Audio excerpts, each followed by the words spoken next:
Students, इस समय दोपहर के 3 बजे हैं और ये हमारे सर्जरी का 5th लेक्चर है। हालांकि लेक्चर इससे पहले भी और भी कई हो चुके हैं, लेकिन बाय वीडियो ये सर्जरी का 5th लेक्चर है। आप लोगों ने इससे पहले के जो वीडियोस हैं वो देख लिए होंगे, और जिन स्टूडेंट्स ने वीडियोस नहीं देखे हैं वो इन वीडियोस को देख ले, क्योंकि जैसे जैसे वीडियोस आगे बढ़ते जाएंगे आप लोगों की समझ में ही नहीं आएगा फिर जिसने पहले के वीडियोस नहीं देखे हैं, तो इसलिए लगातार इन वीडियोस को वो देखता रहे। अच्छा, अगर आप लोगों के पास में वो वीडियोस अवेलेबल नहीं है तो ये वीडियोस मैंने यूट्यूब पे अपलोड किए हुए हैं, आप यूट्यूब पे नहीं देख सकते हैं। एक्चुअली है क्या है, 2014-15 को मैं एक हर्निया से रिलेटेड एक प्रोसीजर समझा रहा था, तो उस समय सिर्फ वीडियो वो एक इसलिए बना लिया गया उसका जिससे कि बाद में वो हम भूल जाएं तो उसे दोबारा से समझ सकें। तो किसी ने मेरे को सजेशन दिया कि आप इसे यूट्यूब पे डाल दें। दूसरा, मैंने भी ये सोचा कि ये वीडियोस मेरे फ़ोन से डिलीट हो जाएगा, यूट्यूब पे अगर रहेगा तो ये सेव रहेगा, तो मैंने उसे उस समय यूट्यूब पे डाल दिया। और इस तरीके से यूट्यूब पे जो है एक चैनल बन गया मेरा डॉक्टर नीतीश गर्ग के नाम से, तो उसे सब्सक्राइब कर लीजिएगा। और उसमें कुछ वीडियोस पहले के भी पड़े हुए हैं, उन्हें भी आप देख लीजिएगा, आपके काम आएंगे। और बाकी ये जो लेक्चर से रिलेटेड वीडियोस हैं इन्हें भी मैंने उस पर अपलोड किया हुआ है, तो उन्हें आप लगातार देखते रहिए, ठीक है। और साथ ही इससे जो हमारा ये जो पैटर्न चल रहा है पढ़ाई का, इससे रिलेटेड अगर आपके पास में कोई सजेशन है तो वो मुझे सजेशन भेज दीजिए, और उसमें कोई इम्प्रूवमेंट हम इसमें कर सकते हैं तो वो मुझे बता दीजिएगा। इसमें डॉक्टर अंशुल और डॉक्टर हासिम ने मेरे से कहा कि सर आप ब्लैक बोर्ड पे हमें पढ़ा दीजिए, तो ब्लैक बोर्ड पे पढ़ाना ठीक है, मैं कोशिश करूंगा कि आगे अपने कुछ लेक्चर हैं वो इस तरीके से भी ट्राई करूं, ठीक है। और वहीं एक डॉक्टर प्रिंस ने मुझे सजेशन दिया कि सर आप आवाज़ को क्लियर करने के लिए ब्लूटूथ माइक का यूज़ करिए, तो ब्लूटूथ माइक तो मेरे पास नहीं है और इस समय लॉकडाउन होने की वजह से मार्केट में भी अवेलेबल नहीं हो पाएगा, तो इस समय तो आपको ऐसे ही काम चलाना पड़ेगा, ठीक है। सॉरी। बाकी अब हम अपने टॉपिक पे आते हैं। हमारा टॉपिक चल रहा था वेरिकोज वेन, ठीक है। तो वेरिकोज वेन में अब तक हमने क्या पढ़ा कि जो सुपरफिशियल वेन्स हैं हमारी वो डायलेटेड हो जाती हैं, जिसको कि हम वेरिकोज वेन कहते हैं।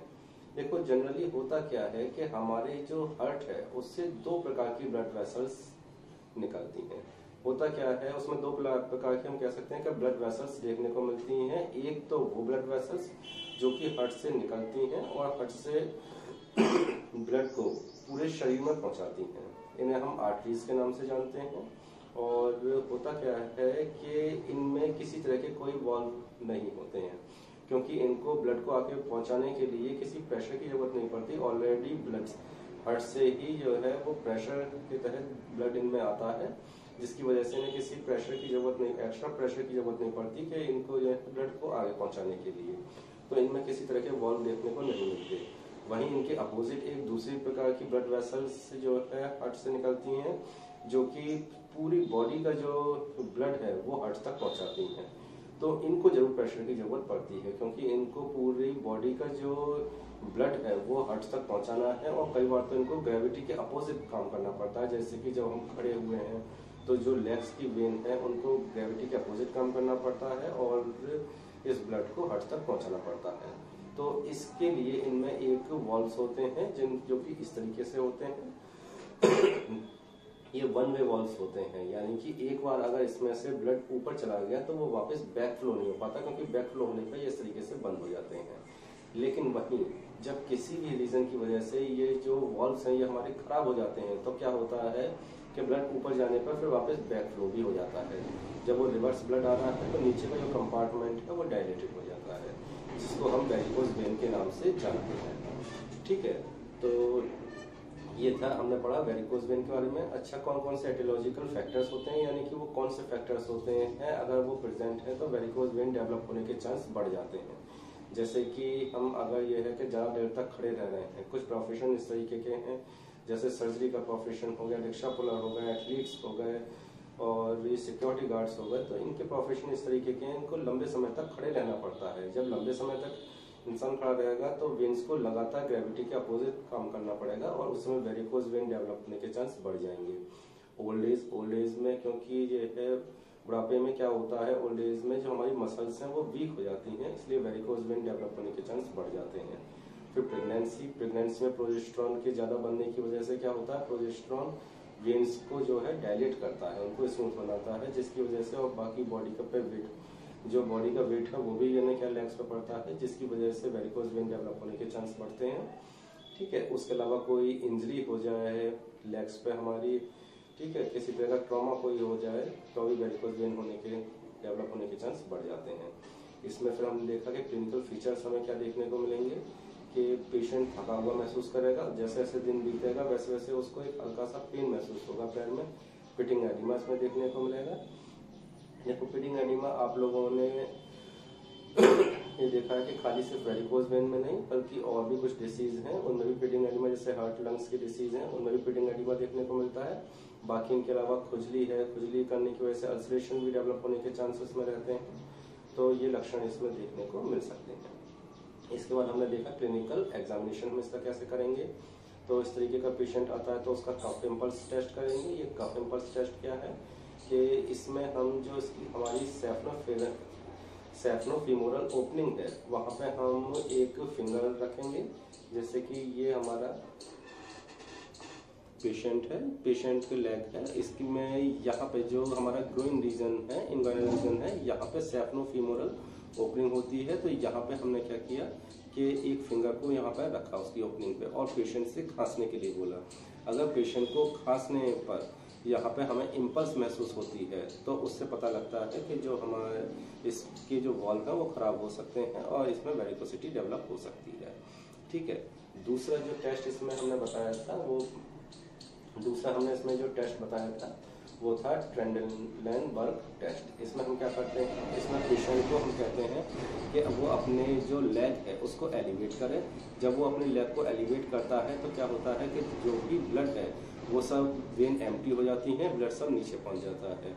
उस समय हम एक टर्निकेट बैंड को यहाँ पे कस के बांधते हैं और पेशेंट से खड़ा होने के लिए बोलते हैं। जब पेशेंट खड़ा होता है तो उस समय हम इस टर्निकेट बैंड को रिलीज कर देते हैं। अगर ये है उसके वॉल्व खराब है तो उस समय क्या होगा कि वॉल्व खराब है तो तेजी से जो ब्लड है वो नीचे वेरिकोज जो वेन्स हैं उनमें भर जाएगा। ठीक है, इसका मतलब टेस्ट पॉजिटिव है, उसको वेरिकोज वेन है। अगर उसके वॉल्व सही हैं तो हमें बताया था कि वॉल्व सही होने पे, क्योंकि ये वन वे वॉल्व होते हैं तो जो ब्लड है वो बैक फ्लो नहीं होता है, तो उस समय क्या होगा कि टर्निकेट बैंड हटाने पे क्या है कि ब्लड बैक फ्लो नहीं होगा, तो ये जो वेन है वो धीमे धीमे भरेंगी और उस समय जो है यानी कि टेस्ट जो है नेगेटिव है और उसको वेरिकोज वेन नहीं है। तीसरा इसमें हमने जो टेस्ट पढ़ा था वो था पल्स टेस्ट। इसमें क्या होता है, इसमें भी वही के पेशेंट के जो लेग है उसको एलिवेट करने के लिए बोलते हैं हम, और उससे सपाइन पोजीशन में लेटने पर पेशेंट से कहते हैं कि अपने लेग को एलिवेट करें, है ना। उसके बाद हम इसमें क्या करते हैं कि जब वेन हमारी एम्प्टी हो जाती हैं तो हम एक जो है इसमें बैंडेज वगैरह लेके इस तरीके कस के उसको बैंडेज वगैरह लेके उसको कस के हम इसमें बांध देते हैं। ठीक है, यहाँ तक हमने बांध दिया। उसके बाद पेशेंट से खड़े होकर वॉक करने के लिए बोलते हैं। जब पेशेंट वॉक करता है तो अगर उसको पेन महसूस हो रहा है तो इसका मतलब डीवीटी उसको हो सकता है, और अगर उसके वॉल्व खराब हैं तो उसको कोई पेन महसूस नहीं होगा। उस समय उसके चांस हो जाते हैं वेरिकोज वेन डेवलप होने के, क्योंकि उस समय हमें उससे मालूम पड़ता है कि उसको अगर कोई पेन नहीं हो रहा तो इसका मतलब वॉल्व्स उसके खराब है। ठीक है, इसके बाद हमने उसमें देखा था इन्वेस्टिगेशन में क्या है, हमने देखा कि इसमें एक तो जो हमारा लेग है उसका कलर डॉपलर करा सकते हैं, उससे वेरिकोज वेन का मालूम पड़ जाता है। और दूसरा जो है हम इसमें मतलब एब्डोमेन का हम अल्ट्रासाउंड करा सकते हैं, उससे हमें ये मालूम पड़ जाता है कि कोई पेल्विक ट्यूमर वगैरह तो नहीं है, इसके कोई दूसरा और रीजन तो नहीं है जिसकी वजह से वेरिकोज वेन डेवलप हो रही है। और तीसरा जो है इसमें जो इम्पोर्टेंट है वो है वेनोग्राफी। इसमें हम एक कॉन्ट्रास्ट मटेरियल को वेन्स में डालते हैं, उसके बाद उसकी एक एक्सरे इमेज लेते हैं, उससे हमें वेन्स का एक ग्राफ सा नजर, एक इमेज सी नजर आ जाती है। तो उससे हम मालूम कर सकते हैं कि हमारे वॉल्व्स खराब तो नहीं है या उसमें कोई थ्रोम्बोसिस वगैरह तो नहीं है, ये हमें उससे मालूम पड़ जाता है। ठीक है, अब इसके बाद इसमें आता है इसका ट्रीटमेंट। ठीक है, जो लास्ट इसमें क्या है कि इसका ट्रीटमेंट, हम इसका ट्रीटमेंट कैसे करेंगे। देखो इसके जो ट्रीटमेंट है उसको 3 ग्रुप्स में डिवाइड किया गया है। पहला जो है एक है पैलिएटिव या कंजर्वेटिव ट्रीटमेंट, और दूसरा है इंजेक्शन थेरेपी, और तीसरा है सर्जरी। देखो ये है कि सॉरी, जो इसमें हमारा ये जो पैलिएटिव या कंजर्वेटिव ट्रीटमेंट है, ये किस तरीके का ट्रीटमेंट होता है। देखो, जब हम बिना कोई सर्जिकल प्रोसीजर के सिर्फ पेशेंट के रहन सहन में बदलाव, उसकी आदतों में बदलाव करके या उसके खान पान में कुछ बदलाव करके हम जो है पेशेंट को अगर ठीक कर पाते हैं तो उसी को पैलिएटिव या कंजर्वेटिव ट्रीटमेंट कहा जाता है। तो एक तरह से हम कह सकते हैं, जैसे कि आयुर्वेद में बताया गया है शोधन चिकित्सा और शमन चिकित्सा, तो ये शमन चिकित्सा है। तो इस समय सिर्फ हम जो है जो उसके जो सिम्टम्स हैं उनको हम शांत कर रहे हैं, ठीक है।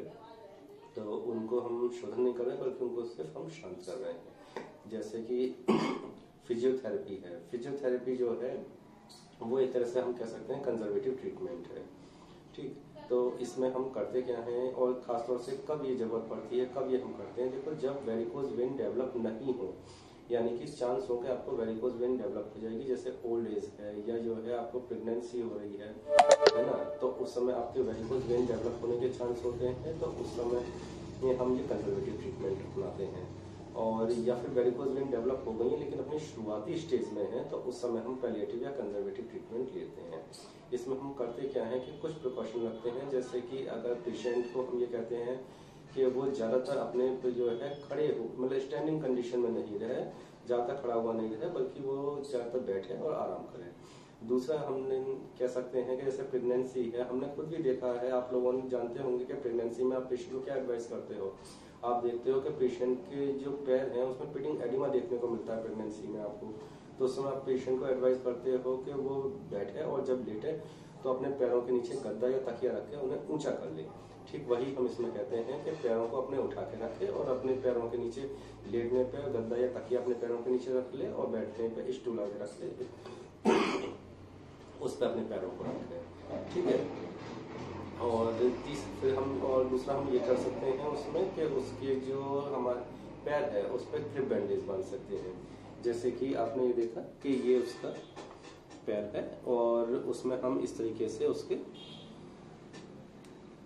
क्रिप बैंडेज बांध देंगे। क्रिप बैंडेज बांधने से होगा क्या, ये टाइटली हम क्रिप बैंडेज बांधेंगे, इससे ये फायदा रहता है कि जो आपकी वेन्स हैं वो कंप्रेस रहती हैं, दबी हुई रहती हैं। उनके दबने से उनमें वेरिकोसिटी जो डेवलप है वो ठीक हो जाती है अगर हल्की है, और अगर डेवलप नहीं हुई अब तक तो वो डेवलप नहीं हो पाती है।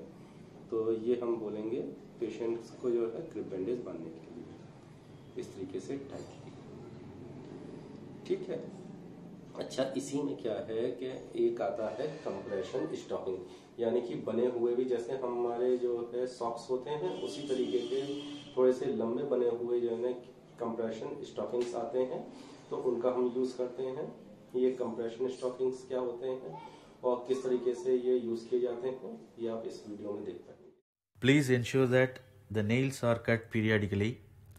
The ladies, please avoid wearing the anklets or any finger jewels. And you can apply some talcum powder in order to smoothen the wearing. And you can also wear this stocking aid. This is a slip-on. Then put your hands inside and hold the heel pocket and reverse it like this, and don't lose this, and hold it like this. Now just gently apply this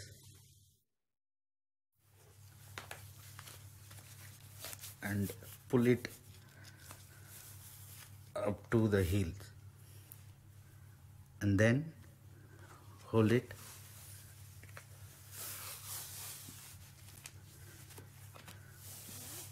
and pull it like this.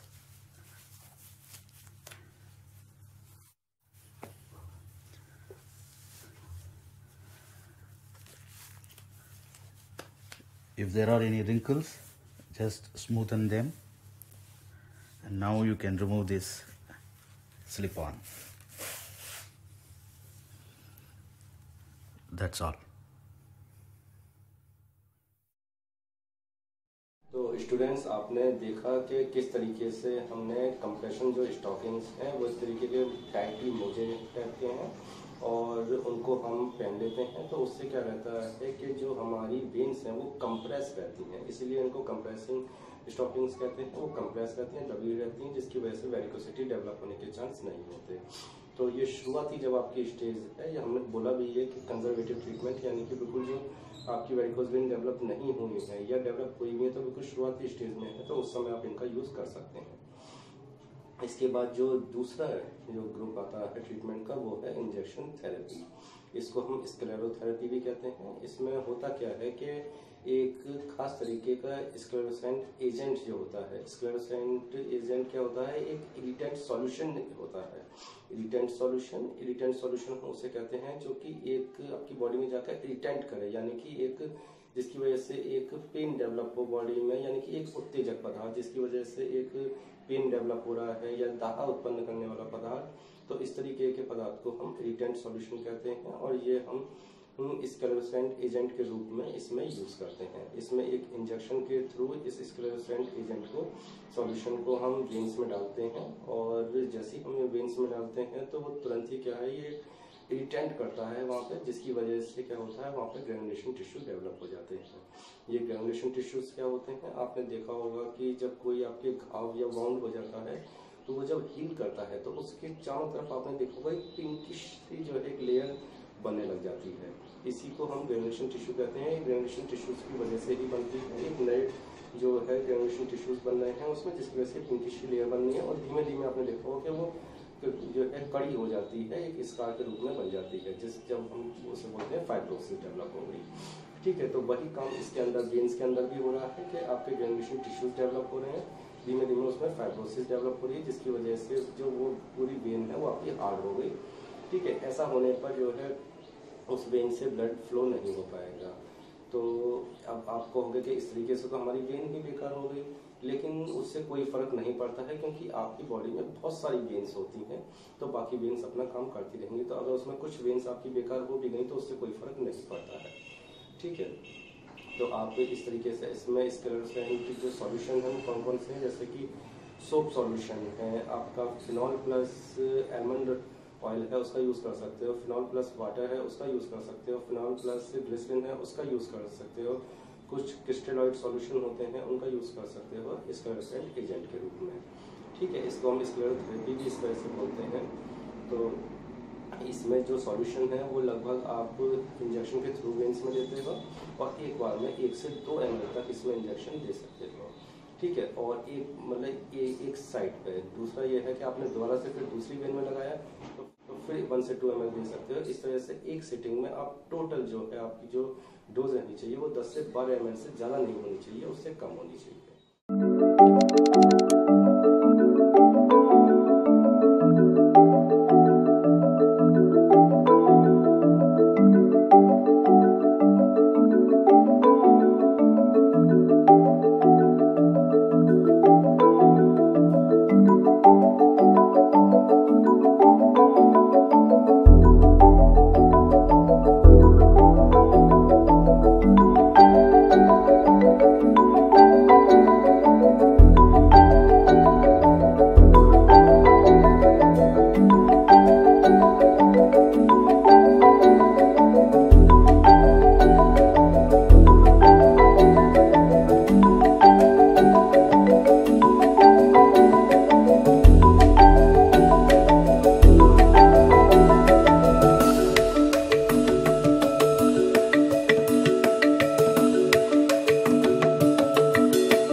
Sclerotherapy है वो generally आपने sclerotherapy में जो use होती है वो वास्तव में अगर देखा जाए कि वेरिकोज वेन डेवलप हो गई है बहुत ज्यादा, तो उस समय स्क्लेरोथेरेपी कोई खास काम नहीं कर पाती है। ये खास तौर से उस कंडीशन में यूज होती हैं कि थ्रेडी वेन्स के लिए हम कह सकते हैं, जैसे आपने पढ़ा था थ्रेडी वेन्स, इनको हम स्पाइडर वेन्स भी कहते हैं। स्पाइडर वेन्स इस वजह से कह देते हैं क्योंकि ये कुछ स्पाइडर के जाले के जो सामान है वैसी दिखाई देती हैं। इसलिए हम इसको स्पाइडर वेन्स भी कह देते हैं। तो उस समय इस कंडीशन में आप स्क्लेरोथेरेपी का यूज़ करेंगे। और अगर ये बिल्कुल वेरिकोज वेन ही डेवलप हो गई, यानी कि मतलब बहुत ज़्यादा हो गई ये क्या डायलेटेड इलॉन्गेटेड, तो इस इंजेक्शन थेरेपी से कोई फ़ायदा नहीं होगा, ठीक है। या फिर काफ़ी बड़ी बड़ी वेन्स में है तो उस समय भी स्क्लेरोथेरेपी से कोई फ़ायदा नहीं होगा, ठीक। और इसके स्क्लेरोथेरेपी के कुछ कॉम्प्लिकेशन भी रहते हैं, जैसे अब एक इरिटेंट सॉल्यूशन का तो आप यूज़ कर रहे हो, तो कई बार क्या होता है कि इस इरिटेंट सॉल्यूशन की वजह से एकदम एक एलर्जिक रिएक्शन होता है, तो उसकी वजह से आपको एनाफाइलैक्टिक शॉक आ सकता है। एनाफाइलैक्टिक शॉक क्या होता है कि किसी मेडिसिन के रिएक्शन की वजह से जो शॉक आता है उसे एनाफाइलैक्टिक शॉक कहते हैं। दूसरा, एक इस इरिटेंट सॉल्यूशन की वजह से जो एक रिएक्शन होता है उसकी वजह से कई बार आपको पेन, एडिमा डेवलप हो सकता है, ठीक है। तो इचिंग हो सकती है आपको, लेकिन ये जो कंडीशन है ये धीमे धीमे लगभग 48 से 72 घंटे के अंदर ये जो आपको पेन या एडिमा डेवलप हुआ है ये सब्सक्राइब कर जाता है, ठीक हो जाता है। और इसके अलावा क्योंकि आप इंजेक्शन वहाँ पे लगा रहे हो तो आपके वहाँ पे अल्सरेशन होने के भी चांस हो जाते हैं, तो ये कॉम्प्लिकेशन इसमें देखने को मिलते हैं। इसके बाद इसमें जो हम आते हैं वो सर्जिकल, तीसरा जो ग्रुप है सर्जिकल प्रोसीजर्स। तो सर्जिकल प्रोसीजर्स में आप क्या करते हैं, देखो जितने भी इसमें सर्जिकल प्रोसीजर दे रखे हैं मेनली उसमें क्या रहता है कि मेनली जो उनका मेन एम है वो ये है कि जब आपकी पूरी वेन खराब हो चुकी है तो जहाँ से जहाँ तक वेन खराब हुई है उस पूरी वेन को आप जो है स्किन में कट लगा कर उसे बाहर निकाल दिया जाता है, ठीक है। इसमें इसको हम फ्लीबैक्टोमी भी कहते हैं। फ्लीबैक्टोमी यानी कि जो आपकी वेन्स है जो खराब हो गई है उसको बाहर निकाल देना, ठीक है। तो उस पूरी ही वेन को जो आपकी इलॉन्गेटेड या डायलेटेड हो गई है उसको बाहर निकाल देते हैं। और जैसा कि मैंने पहले भी बताया था कि हमारी बॉडी में कई वेन्स होती हैं, तो इसलिए अगर एक या दो वेन को आप बाहर निकाल भी दे रहे हैं तो अभी उससे आपकी बॉडी पे कोई फर्क नहीं पड़ता है, अपना काम बॉडी का होता रहता है फिर भी। Also used to treat smaller veins near the skin surface. During a phlebectomy, a tiny cut is made in the skin over the vein. Then, the vein is pulled out and removed.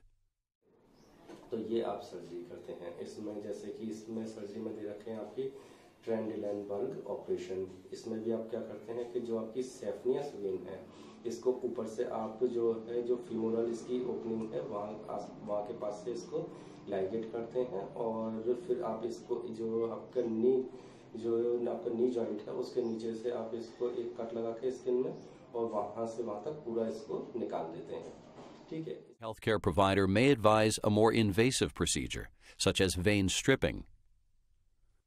It's usually performed in a hospital and may require more recovery time.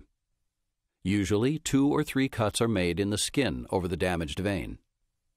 Then, the vein is tied off and pulled out through the lower cut. इसमें और भी कुछ procedure इनके अलावा और भी कुछ procedure है जो कि हम अपनाते हैं वेरिकोज वेन में। जैसे कि इसमें एक दे रखा है इंडोवेनस एब्लेशन। ये इंडोवेनस एब्लेशन क्या है कि इसमें हम एक लेज़र जो है वो हम वेन्स के अंदर डालते हैं और उससे एक हीट निकलती है। इस हीट से क्या होता है, जैसे आपने देखा है कि आप स्किन पे भी कहीं पे भी हीट डालें तो वो सिकुड़ जाती है, ठीक उसी से क्या होता है कि हीट देने से जो वेन्स है वो अंदर से सिकुड़ जाती है, और फिर हम उसको पूरा वेन्स को पूरा इस तरीके से जितने भी लॉन्गेटेड हुई है उसको हम हीट की से उसे सिकुड़ देते हैं, श्रिंक कर देते हैं। तो इंडोवेनस इसे एब्लेशन हम बोलते हैं, ठीक है। Procedure to treat deeper varicose veins. In this procedure, a flexible tube called a catheter is inserted through a small cut into the vein. The catheter is used to send heat from either laser light or radio waves into the vein. The heat closes off the vein and causes it to fade away. ये हम कुछ procedure इसमें अपनाते हैं। तो ये था हमारा वेरिकोज वेन का ट्रीटमेंट, ठीक है। अब आगे हम इसके बाद पढ़ेंगे डीपी। तो आप लोग पढ़ाई करते रहिए। वेरिकोज वेन आपका खत्म हो चुका है, ठीक है। अच्छा, एक ये मेरे पास इंस्ट्रूमेंट रखा हुआ है, आप लोग बताओगे? तो आप लोगों को बताना है मेरे को कि what is the name of this instrument and what is the use what is the use of this instrument in surgery.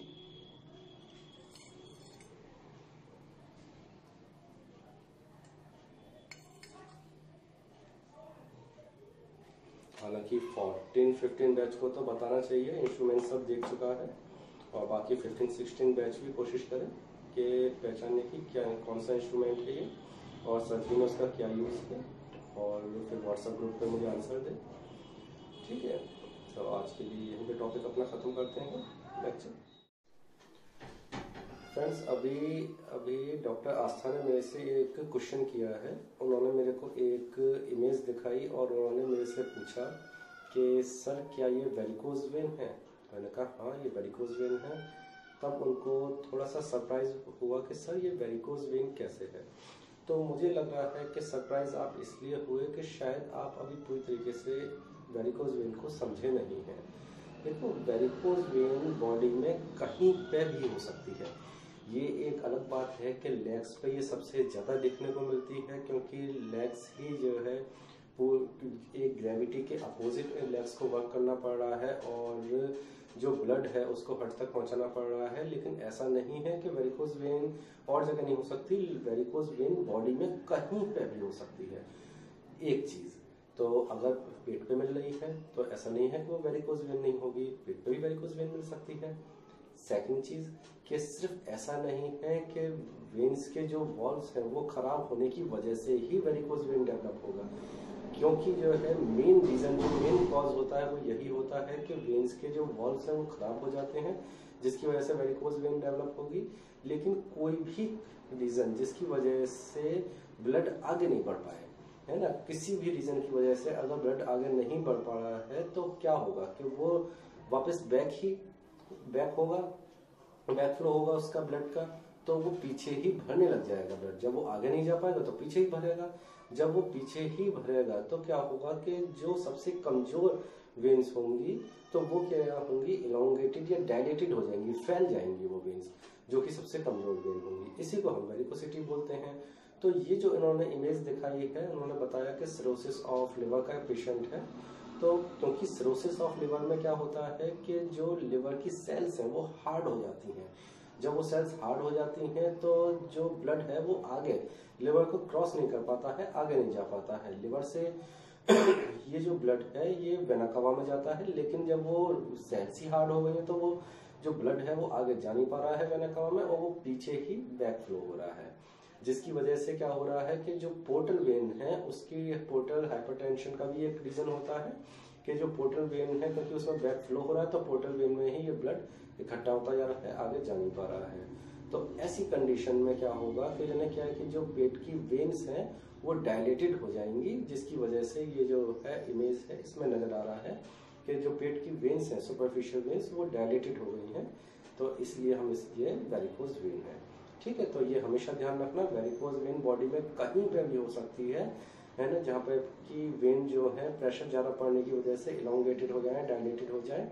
लेकिन क्योंकि पैर में ज्यादा देखने को मिलती है इसलिए जो है जनरली जो इमेज देखने को मिलती है या हमें जनरली पेशेंट देखने को मिलते हैं वेरिकोज के, वो पैर लेग्स के देखने को मिलते हैं। और सेकंड ये है क्योंकि उसका मेन रीजन वॉल्व्स का खराब होना होता है, लेकिन जो है वास्तव में जो मुख्य कारण है वो है कि किसी भी रीजन से ब्लड अगर आगे नहीं बढ़ पाए वो वापस बैक फ्लो हो। ठीक है, तो ध्यान रखना इस चीज को। तो ठीक है, फिर आज का टॉपिक अब वेरिकोज वेन हम ये डाउट था जो कि क्लियर हो चुका होगा शायद, तो अब हम इसे यहीं पे खत्म करते हैं। Thank you.